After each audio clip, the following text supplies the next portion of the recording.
individuals from the community. They've already been tapped. They've been pre-selected, so their work starts immediately. And they say that their goal is to work through community problems. And by doing that, they will listen, they will learn, and they will educate. The protests, which swept our streets over the summer, sparked by a nationwide outcry fed up with police brutality, is partly why the Broward Sheriff's Office has now formed a brand new social justice task force. Inclusion is fundamental. Having the community get involved in the activities that we're doing, the policies that we're making, the engagements we're trying to have to earn and continue to keep the public's trust. Today, Broward Sheriff Gregory Toney joined some of the 20-member panel for the announcement.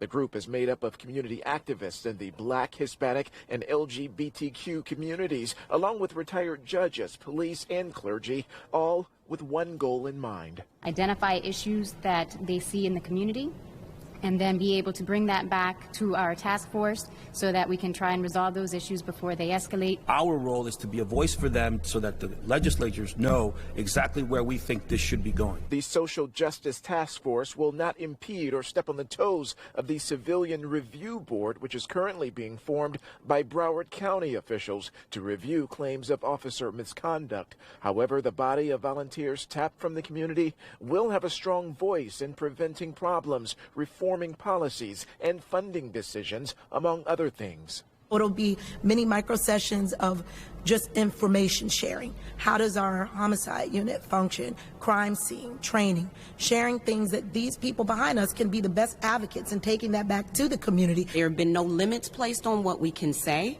We come from all aspects of the community, and we look forward to addressing these issues before they are issues.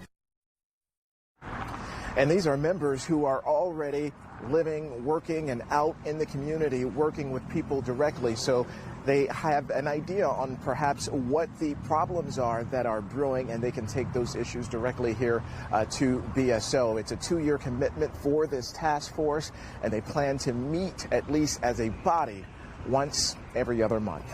Reporting live near Fort Lauderdale from BSO headquarters, I'm Terrell Fournette, Local 10 News. Thanks, Terrell. Well, newly released documents